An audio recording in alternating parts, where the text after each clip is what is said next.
तर आपण human I बद्दल बोलत होतो. ह्युमन आयचं आपण ऑलरेडी स्ट्रक्चर कंप्लीट केलेलं आहे. याचा व्हिडिओ पण आहे, पाहत राहा रिवाइज म्हणून. स्ट्रक्चर आणि आपण याचं फंक्शनिंग पण पाहिलं होतं. पुढच्या गोष्टींना जोडण्याआधी यातला फंक्शनिंगचा जो पार्ट आहे तो महत्वाचा आहे. कोणी बोलायचं नाही, जेवढं छान लक्ष द्याल तुमचा इथंच अभ्यास होऊन जाईल.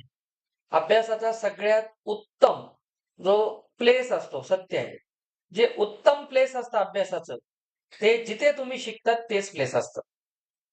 तुम्ही जर म्हणाल आता नाही घरी जाऊन करतो, त्याला एक बिमारी आहे. त्या बिमारीचं नाव आहे, काय नाव आहे? प्रोक्रॅस्टिनेशन. प्रोक्रॅस्टिनेशन ही बिमारी आहे जी जनरली 10th स्टँडर्ड पासून लागायला सुरू होते. आणि ही अतिशय डेंजर बिमारी आहे. It's a mental disease, not physical disease. Mental disease आहे. यामध्ये पुढे ढकलण्याची सवय लागते.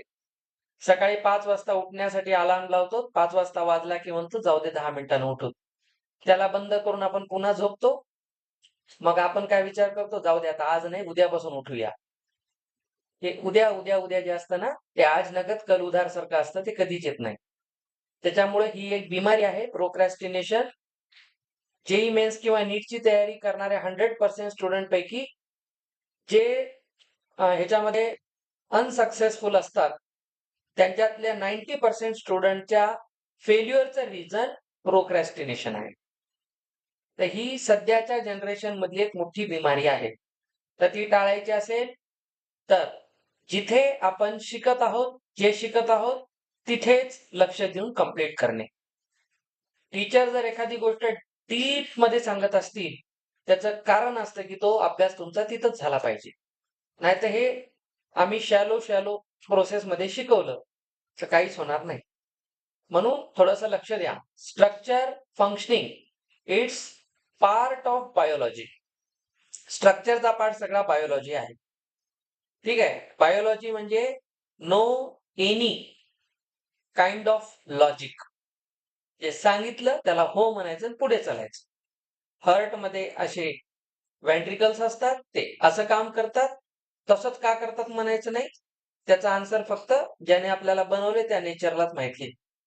त्याच्यामुळे ते जर म्हणत असेल इथे हे असं काम करतं, ही तुमची किडनी आहे, इथे हा बोमन्स कॅप्सूल आहे आणि इथं असं फिल्ट्रेशन चालतं, ते असं करतं, बस हो म्हणायचं आणि पुढे चालायचं. वाय आणि रिझनिंग हे मॅथ्स आणि फिजिक्स मध्ये असतं. असं का? काचं उत्तर फंक्शनिंग मध्ये कळतं, काचं उत्तर मॅथ्स देतं, काचं बरंच उत्तर आज मिळेल. ठीक आहे.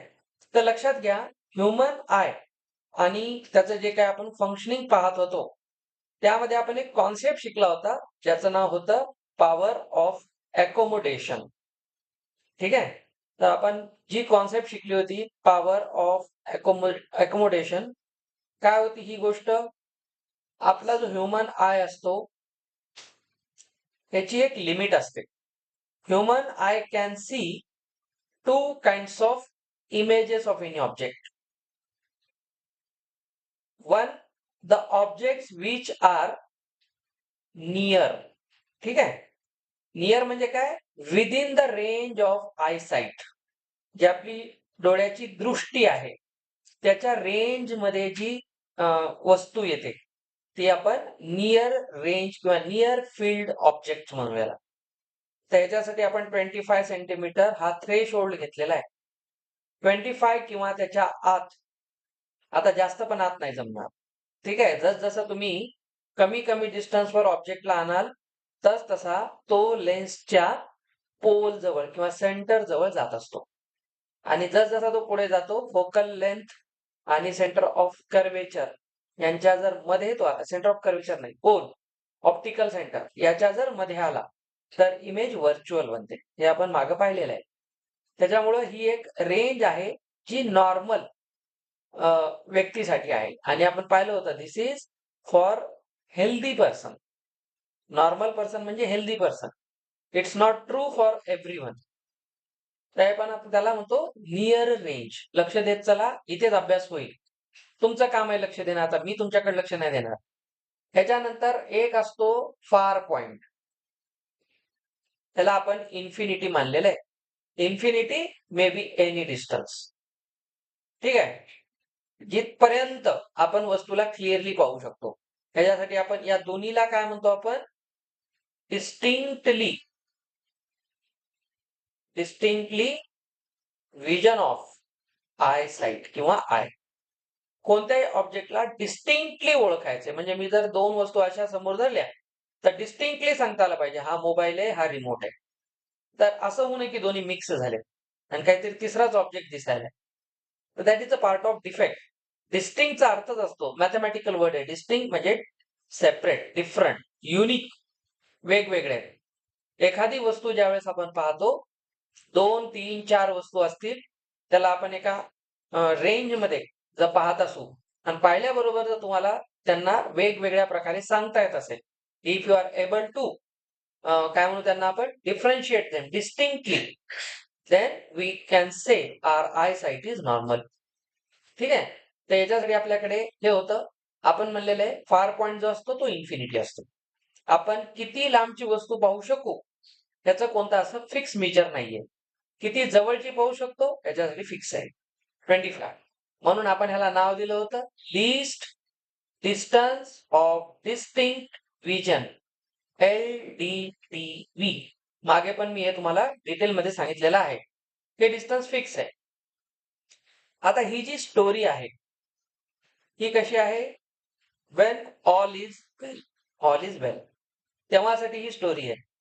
त्यातली एक जरी गोष्ट बिघडली की मग सुरू होतात आजार.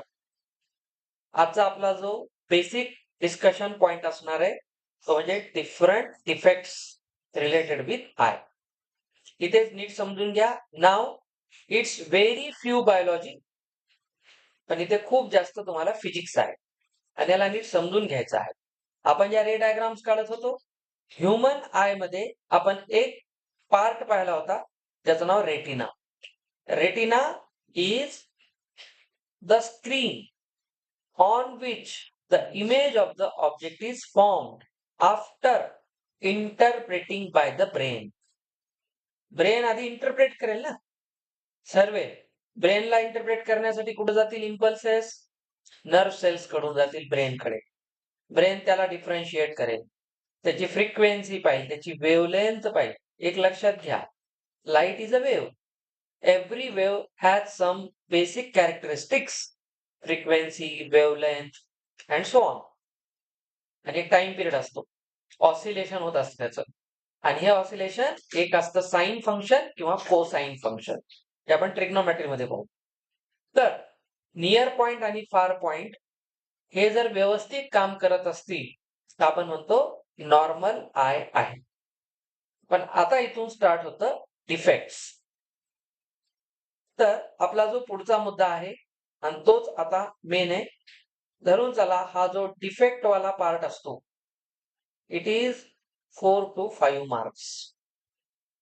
So you cannot take it lightly. तर मी जेवढ्या गोष्टी सांगतो, मी मेन पॉइंट्स तुम्हाला लिहून पण देईल. एनसीईआरटी मध्ये जे आहे प्लस काही एक्स्ट्रा गोष्टी इथे तुम्हाला भेटतील. पहिल्यांदा तुम्ही असं लिहिणार, there are some investigations have been done which prove the main four types of eye defects. एक आहे ज्याला आपण शॉर्ट साइटेडनेस किंवा नियर साइटेडनेस किंवा मायोपिया म्हणतो. ठीक आहे. तर पहिला आजार असतो शॉर्ट साइटेडनेस, ज्याचं मॅथमॅटिकली नाव आहे, मॅथमॅटिकलीच आहे, मायो नाही, स्पेलिंग चुकलं, मायोपिया. ठीक आहे. आपण ह्याला मराठीमध्ये निकट दृष्टिता, निकट म्हणजे जवळ, संस्कृत आहे बऱ्याच जणांचं, मराठी तर आहेच, महाराष्ट्रात राहतो. दृष्टिता, दृष्टिता म्हणजे साईट, दृष्टी. निकट म्हणजे जवळ. नावावरून कळतं की अशा लोकांना जवळची वस्तू दिसते, दूरची दिसत नाही. निकट दृष्टितेचा अर्थच आहे जवळचं दिसणं पण दूरचं नाही. समजलं? निकट दृष्टिता. आता सेकंड जो आजार आहे, आपण 4 प्रकारे शिकतोय, त्यातला जो चौथा आहे तो आत्ताचा आपला ऍक्च्युअल पार्ट नाही शिकण्याचा. याच्यासाठी अजून थोडस हायर ऑप्टिक्स शिकावं लागतं. यानंतर असतं लॉंग साइटेडनेस. त्याला आपण हायपर मेट्रोपिया. लिहिण्यापेक्षा थोडंसं लक्ष द्या बेटा. हे नोट्स तुमच्यासाठीच लिहायलो मी. मला काय माझं हँडरायटिंग सुधारायचं नाही. आता त्याचं वय संपलं. हायपर मेट्रोपिया याला आपण मराठीमध्ये दूरदृष्टीता म्हणतो. म्हणजे यांना दूरच्या वस्तू दिसतात पण जवळच्या नाही. ठीक. याच्यानंतर असतो प्रिस्बायोपिया. ठीक आहे. प्रिस्बायोपिक आय असं पण म्हणतात त्याला. याला आपण म्हणतो वृद्ध दृष्टीता. वृद्ध म्हणजे एजिंग फॅक्टर असतो. जसजसं वय वाढतं तसतसा हा आजार प्रत्येकाला असतो. After 40 years of the age. आता आम्ही त्या रेंजमध्ये आहोत. सध्या माझा डोळा वरच्या दोन्हीनेही परेशान आहे. आता माझ्याकडे हे दोन्ही डिफेक्ट्स आहेत आणि त्याला हेल्प करतोय हा थर्ड. ठीक आहे. 40 प्लस. कारण मी ऑलरेडी मागच्या 10 वर्षात खूप जास्त स्क्रीनवर काम केलेलं आहे. त्याचं हे बक्षीस आहे. तर लक्षात ठेवा, काही जणांना जवळचं दिसतं, काही जणांना दूरचं दिसतं. आम्हाला दोन्हीमध्ये प्रॉब्लेम आहे. आमचा हा जो चष्मा आहे, हा दोघांनाही ऍडजस्ट करतोय. म्हणून सध्या तरी व्यवस्थित सुरू होत. काही दिवसांनी याचे भिंग वाढू शकतात. पण मी आता ते थोडे कमी करतोय. तर प्रेस्बायोपिया आणि याच्यानंतर असतं ऍस्टिग्मॅटिझम. ऍस्टिग्मॅटिझम. असे लोक असतात ज्यांना हॉरिझॉन्टल आणि व्हर्टिकल लाईन्सच्या ज्या ग्रिड्स असतात त्यांना सेपरेटली सांगता येत नाही. ठीक आहे. त्यामध्ये डिस्टॉर्टेड व्हर्टिकल लाईन्स किंवा डिस्टॉर्टेड हॉरिझॉन्टल लाईन्स येतात. म्हणजे मी जर एक अशी ग्रीड दिली तर हे त्यांना डिस्टिंक्टली सांगता येत नाही. आडव्या रेषा उभ्या रेषा किती. कधी कधी ते मिक्स दिसतं, काहीतरी वेगळं दिसतं. तर हा एक वेगळाच आजार आहे. हे थोडंसं हायर लेवलचा आहे. तुम्हाला फक्त याची माहिती देऊन उभं टच करून बाजूला सोडून दिले. जेव्हा तुम्ही डोळ्याचे डॉक्टर व्हाल, जेव्हा व्हाल तेव्हा व्हाल. डोळ्याचे डॉक्टर व्हाल, नाही झाला तर पेशंट नक्की व्हाल काही दिवसानं. तर लक्षात घ्या. तर जेव्हा डॉक्टर व्हाल त्यावेळेस तुम्हाला ऍस्टिग्मॅटिझमवर बिलकुल एम.डी. सुद्धा होता येतं. तर एक वेगळं क्षेत्र आहे. खूप मोठं आहे. ठीक आहे. आपण सध्या मार्कापुरतं 4 मार्कापुरतं पाहू. तर आपण 4 टाइपच्या डिफेक्ट सोबत डील करतो. आता आपण वन बाय वन ह्या डिफेक्ट्सला समजून घेऊ. हे काय आहे? असं का होतं? आणि मग त्याला दुरुस्त कसं करतात? त्यासाठी आपण जातो दवाखान्यात डॉक्टरच्या. ते वेगवेगळ्या प्रकारच्या चष्म्यामध्ये असे ते लेन्स टाकतात. समोर काही अक्षरं लिहिलेले असतात. वाच बाबा म्हणतात. आधी चेक चेक करतात. त्याला नेमकं काय वाचता येतंय, काय नाही. ठीक आहे. हे सगळं आधी पाहतील. आणि मग त्याच्यावरून ठरवतील नेमकं याचा फोकल पॉइंट किती आहे. फोकल लेंथ चेक केली जाते. डायप्टरमध्ये त्याला मोजल्या जातं आणि तिथून ठरवतात या 4 पैकी त्याला नेमका कोणता आजार आहे. आधी तर जी आपली प्रिस्क्रिप्शनची पावती लिहिलेली असते डॉक्टरची, त्याच्यावरच आपलं एज लिहिलेलं असतं. 45, 46 असं काय दिसलं की ते ओळखतात. हा बेटा तू तर आधीच शिकार आहेस. ठीक आहे. आता ह्याचा अर्थ काय माहितीये? 3 नंबर यावरच्या दोघांना सोबत घेऊन चला. ठीक आहे. हे काय म्हणते, तुम्ही भांडू नका, माझ्यासोबत चला. दोन्ही आजारांचं हे कॉम्बिनेशन आहे. हे तर अजून वेगळंच आहे. हे तर वेगळेच परेशान आहे. असू द्या. तर आता आपण मोस्टली तुमची जी जनरेशन आहे, या 2 मध्ये फिक्स आहे. कुठं ना कुठं बसते. आज जर जाऊन तुम्ही डॉक्टरकडे चेक केले डोळे, तर ते 100% तुम्हाला एक ना एक याच्यातला आजार सांगणार. आपल्याला वाटतंय माझे डोळे सध्या व्यवस्थित आहेत. ठीक आहे. त्याच्यात मी काय म्हणलं? वाटते. ते फक्त वाटते असते. रिॲलिटीमध्ये आपण 100% याचे शिकार आहोत. चला. आता आपण वन बाय वन चेक करू. मी जे सांगत आहे, ते तुम्हाला मार्क देणार आहे. मध्ये-मध्ये आता काही बोलायचं नाही. Short sightedness which is non as myopia. बेटा बोलू नका. आता ह्याच्यामध्ये काय होतं? एक पहिला मुद्दा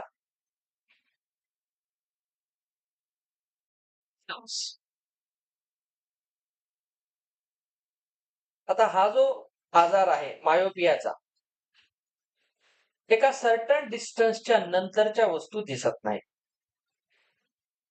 बघा एका सर्टन डिस्टन्सच्या नंतरच्या वस्तू. असं माना की या ठिकाणी आपला डोळा आहे. ठीक आहे. आणि एका सर्टन डिस्टन्सच्या नंतरच्या आपण वस्तू पाहतोय. This and that. This is infinity. हा आपला पॉइंट आहे. लेट्स से इथून इथपर्यंत 25 सेंटीमीटर आहे. हा आपला नियर पॉइंट आहे. त्याला आपण LDDB म्हटलेलं आहे. LDDBच्या पुढे गेलात टिल इन्फिनिटी इथपर्यंत आलात. तर इथपर्यंत वस्तू क्लिअर दिसण्याचा अर्थ फार पॉइंट पण ओके आहे.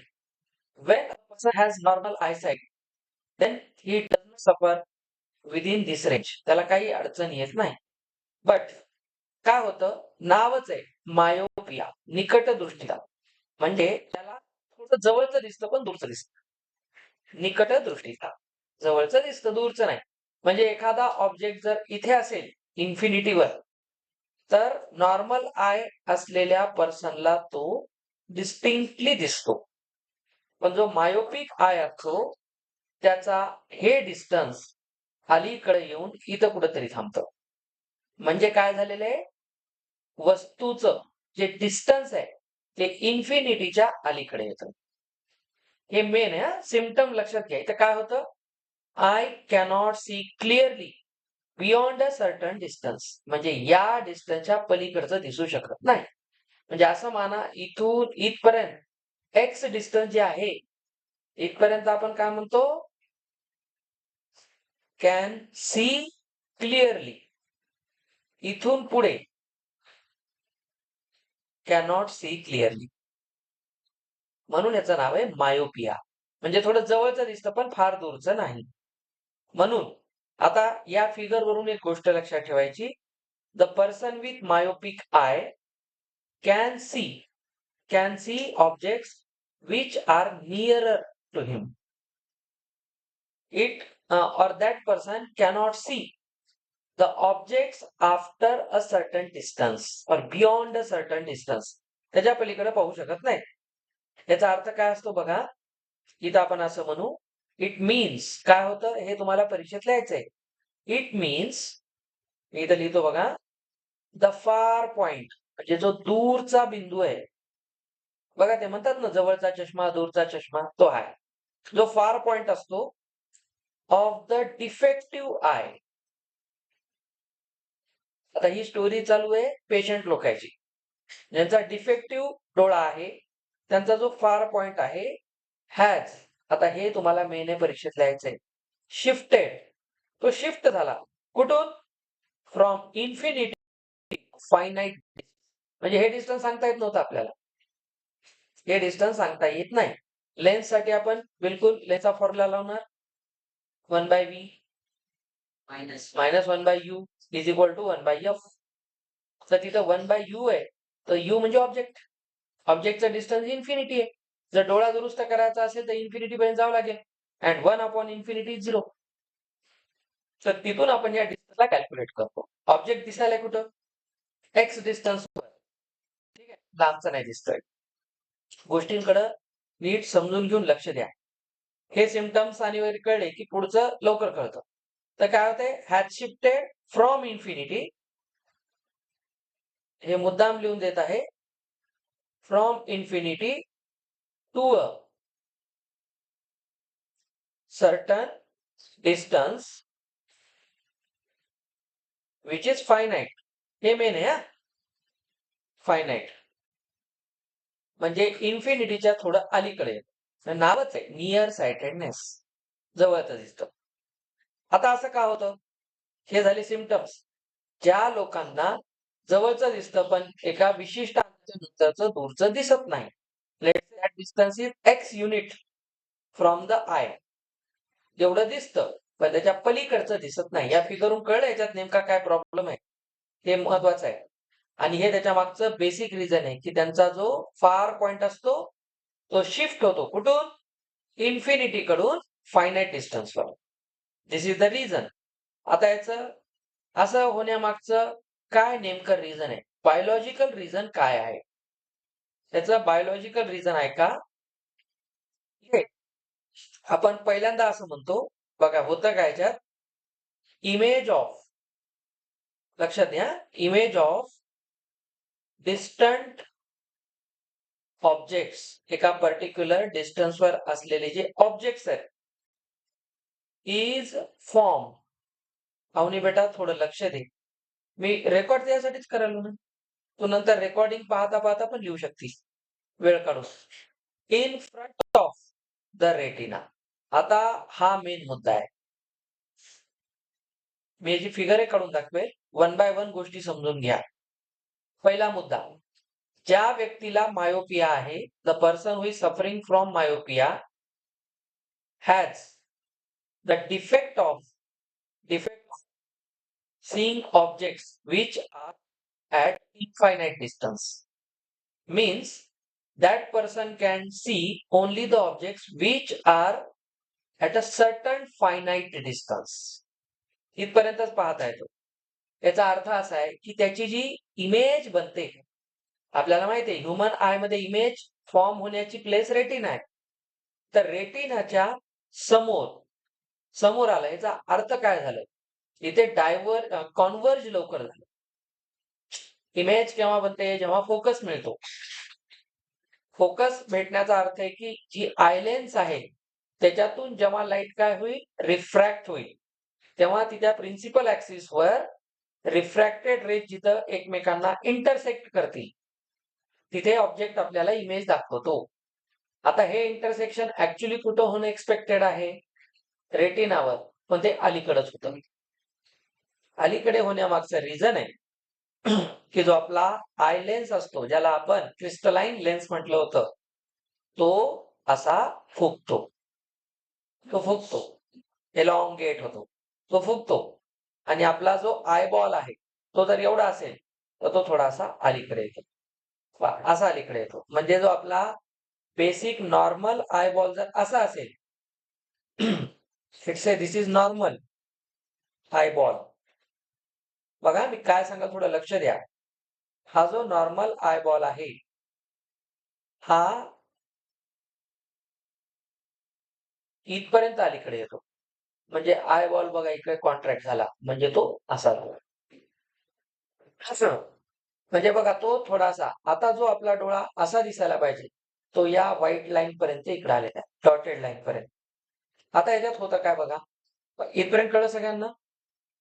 आता मेन गोष्ट, आपण पहिल्यांदा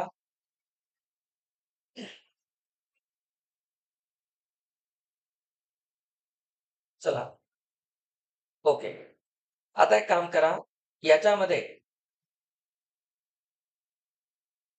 ही आपली लेन्स असेल, या लेन्सला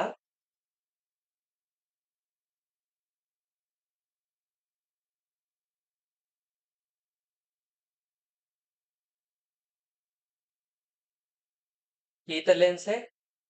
थोडं समजून घ्या, आता माझ्याकडून जेवढं सोपं करता येते मी करतो बेटा. तर प्रिन्सिपल ऍक्सिस,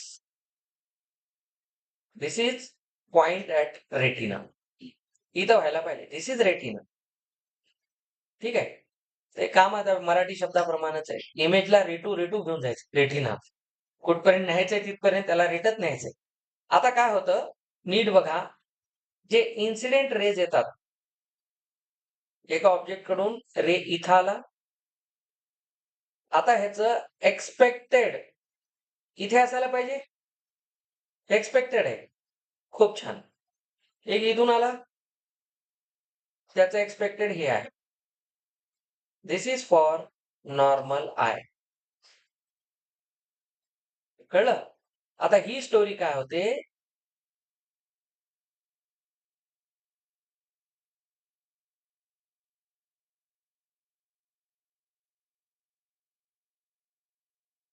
आता या स्टोरीमध्ये एक ट्विस्ट येतो. इथं रेटिना आहे, तर ऑब्जेक्ट असं समजा इथून आला, पॅरलल रे झाले. आता हे असं जाईल, हे असं जाईल. तर यांचं जे फोकस आहे तो रेटिनाच्या आधीच आला, याला म्हणतात इन फ्रंट ऑफ रेटिना. ठीक आहे, इन फ्रंट ऑफ रेटिना. तुम्हाला सेम फिगर एक्झाम मध्ये काढून दाखवायची आहे, म्हणून मी मुद्दाम काढून दाखवले तुम्हाला. ही आपली आय लेन्स आहे, हा आय बॉल आहे, प्रिन्सिपल ऍक्सिस रेटिना, याला म्हणतात मायो. अरे का स्पेलिंग चुकायले आज. Myopic I. ज्याला मायोपिया आहे त्याची जी इमेज आहे ऑब्जेक्टची ती इन फ्रंट ऑफ रेटिना बनते. याच्या मागचे रिझन दोन. एक तर तुमचा जो आय लेन्स आहे तो एलॉंगेट होतो, ठीक आहे, किंवा जो आय बॉल आहे तो या पद्धतीने इकडे आला, म्हणून तो पॉइंट तिथे दिसेल. दिस इज द रिझन. समजलं? तर या पद्धतीने चालतं बघा. Causes, the lens may be thicker. Thick जेवढी लेन्स होते तेवढी ती असते मोर कन्व्हर्जिंग. तर या केसमध्ये तुम्ही काय म्हणू शकता बघा, लेन्स इज थिकर म्हणजेच कशी असेल, मोर कन्व्हर्जिंग. हे नोट्स आणि हा व्हिडिओ कधीही रिवाइज करा, तुमचा जागेवर अभ्यास होईल. म्हणून सांगायलो, हे उगच लिहित नाही मी. तर ही जी लेन्स आहे, आय लेन्स काय होते, थिक होते, म्हणजे थोडीशी जाड होते. ही जाड होण्याचा अर्थ काय बघा, अशी जाड झाली. जाड होण्याचा अर्थ वरून ती दबली. वरून दबल्याचा अर्थ जे सिलिरी मसल्स आहेत ते त्याला काय करतायत, कॉन्ट्रॅक्ट करतायत. कॉन्ट्रॅक्ट करण्याचं त्यांचं पॉवर वाढलं. आणि बघा, मोर कन्व्हर्जिंग. कन्व्हर्जिंग लेन्सचं काय काम आहे, एकत्र आणणे, कन्व्हर्ज करणे. मोर कन्व्हर्जिंग म्हणजे इतकी घाई लागली कन्व्हर्ज करण्याची की रेटिनाच्या आधीच कन्व्हर्ज केलं. घाई झाली याला कन्व्हर्ज करण्याची. बोला. सर, लेन्स असं थिकर झाला तर ते कन्व्हर्जिंग जास्त होईल. तर कन्व्हर्ट जास्त झालं तर म्हणजे त्याचा रिफ्रॅक्टिव्ह इंडेक्स वाढणार नाही. कन्व्हर्ज जास्त होण्याचं मिनिंग काय, डेटा वाढला. डेटा केव्हा वाढतो, sine i by sine r, Snell's law. आता नीट आहे का, वाढला म्हणजे तो फ्रॅक्शन काय आहे, पॉझिटिव्ह आहे. आणि मोठा नंबर केव्हा येतो, जेव्हा इन्सिडेंट अँगल वाढला, साइन आय. आता याच्यासाठी मला थोडंसं तुम्हाला ट्रिग्नोमेट्री सांगावं लागेल, थोडंसं, जास्त नाही सांगत. जेव्हा सांगायचं तेव्हा डिटेल सांगतो. कोणत्याही युनिट सर्कलमध्ये जो फर्स्ट क्वाड्रंट आहे 0 to 90 डिग्री, याच्यामध्ये जो साइन असतो, साइन थिटा जो असतो, हा 0 to 90 मध्ये इन्क्रीजिंग असतो. साइनची व्हॅल्यू फर्स्ट क्वाड्रंट मध्ये वाढत जाते. ठीक आहे, जसं साइन 0 असतो, साइन 91 असतो. वाढला बघा, साइन 91 झाला. 0 to 90 मध्ये व्हॅल्यू 0 to 1 गेली. आणि याच ठिकाणी जो कॉस थिटा असतो तो 0 to 90 मध्ये डिक्रीजिंग असतो. ठीक आहे, तर साइन थिटा वाढत चाललाय, याचा अर्थ साइन आय ची व्हॅल्यू साइन आर पेक्षा जास्त होईल. साइन आय जेव्हा वाढेल, जेव्हा आय वाढेल, इन्सिडेंट अँगल वाढेल. इन्सिडेंट अँगल हा रिफ्रॅक्टेड अँगल पेक्षा जास्त झाला, याचा अर्थ तुमच्या लक्षात येतोय, तो जेवढा जास्त होतोय तेवढं रिफ्रॅक्शन टुवर्ड्स द नॉर्मल आहे. समजायले, म्हणजे रिफ्रॅक्शन कमी, म्हणजे बघा रिफ्रॅक्टिव्ह इंडेक्स वाढतोय, याचा अर्थ स्पीड ऑफ लाईट कमी होते. लाईटची स्पीड कमी होण्याचा अर्थ असतो रिफ्रॅक्टिव्ह इंडेक्स जास्त होणं.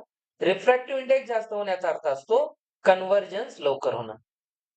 म्हणून जो मायोपिक आय असतो त्याच्यामध्ये कन्व्हर्जन्स हे रेटिनावर न होता अलीकडेच होतं. मग आता आपल्याला इथे हेच करायचं काम. डॉक्टरने पाहिलं, चेक केलं, हा चला याच्या लेन्स मध्ये काय प्रॉब्लेम आहे, ते डॉक्टरची स्टडी आहे. त्यांनी आयबॉल चेक केला, नॉर्मल माणसाचा कसा असतो, लेन्स कशी आहे, सगळे आता तर कम्प्युटराइज मशीन आहे, ते तुम्हाला डायमेन्शन देतात, लेंथ विड्थ सगळं देतात, पिकोमीटर पर्यंत देतात, 10चा पॉवर -15 पर्यंत देतात, -12 -15. नॅनोमीटरच आपल्यासाठी मॅजिक होतं. आता आपण त्याच्याहून लहान अँगल मोजायला शिकलोय. खूप पॉवर ऑफ 10 आपण खूप खालीपर्यंत आलोय. आता टेक्नॉलॉजी खूप पुढे गेली, खूप चांगल्या चांगल्या लेन्स आलेल्या आहेत. त्यामध्ये डोळ्याच्या दवाखान्यात जे मोठे मोठे कम्प्युटर स्क्रीन जे असतात ते खूप बारीक बारीक गोष्टी आणि त्यांच्या सेन्सर्स खूप छान आहेत, ते लगेच डिटेक्ट करतात. त्याच्यामुळे हे परफेक्टली भेटतं. म्हणून आजकाल डोळ्यांचे आजार लवकर कव्हर व्हायले, कारण टेक्नॉलॉजी चांगली वाढली. असो, मी आता तुम्हाला काय सांगालो पहा. ज्यावेळेस हे अलीकडे येतं तर आपल्याकडे इलाज काय, त्याला पलीकडे ढकलणे. पलीकडे ढकलण्याचा अर्थ आहे की याचं कन्व्हर्जन्स कमी करणे, डायव्हर्जन्स वाढवणे. मग डायव्हर्जन करण्यासाठी डायव्हर्जिंग लेन्स कोण आहे, कॉन्केव्ह. म्हणून आपल्याला अशा पद्धतीचा एक स्पेक्टॅक्युलर किंवा एक चष्मा देतील ज्याच्यामध्ये डायव्हर्जिंग करण्याची पॉवर चांगली आहे आणि ती कोणात असते? कॉन्केव्ह मध्ये असते. म्हणून myopia can be corrected using concave lens. समजलं रिझन? पोरं पाठ करतात ते मायोपियाला कॉन्केव्ह आहे का कॉन्व्हेक्स आहे, हे असं जे येतं ना धिस ऑर दॅट, याचा सरळ अर्थ असतो कळलं नाही, कॉन्सेप्टच कळला नाही. ते एवढं लिहिण्याचं कारण ते होतं. कॉन्सेप्ट कळला पाहिजे. कळलं इथपर्यंत सगळ्यांना?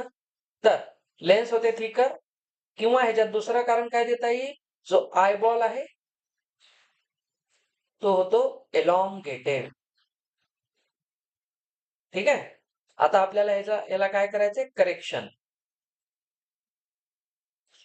तर ह्याच्यामध्ये रिझन काय होतं चेक करा. मोर कन्व्हर्जिंग. तर आपल्याला एक डायव्हर्जिंग द्यावं लागेल याला. थांबा बेटा थोडस लक्ष द्या.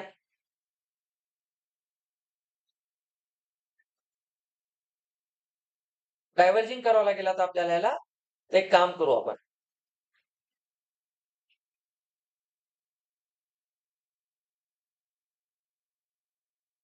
परत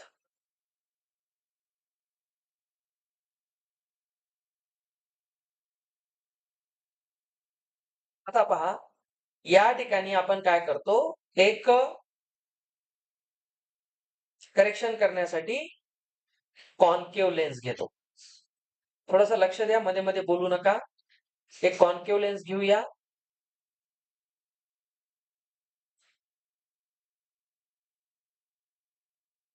तर ही जी कॉन्केव्ह लेन्स आहे ही लेन्स घेऊन डोळ्याच्या समोर ठेवतात. आता काय होतं याच्यामध्ये, याचं काय काम आहे बघा. हा पहिल्यांदा डायव्हर्ज करणार, म्हणजे तो डायरेक्ट इथं आला तर असा पटकन घाई करू लागला इकडे जाण्याची. आता याच्यात होतं काय बघा, थोडस समजून घ्या. इन्सिडेंट रे येतो, इथं आला की तो थोडासा, तुम्ही बघा हा थोडासा डायव्हर्ज झाला, वर गेला. मी जे असं करतोय पॅरलल नाहीये, डायव्हर्ज झाला असं स्मॉल अमाऊंट मध्ये. समजून घ्या. हा जो आला, हा इथं आला की बघा असा डायव्हर्ज होईल थोडा खाली. हे डायव्हर्ज होईल आणि मग इथून तो कन्व्हर्ज व्हायला सुरू होईल.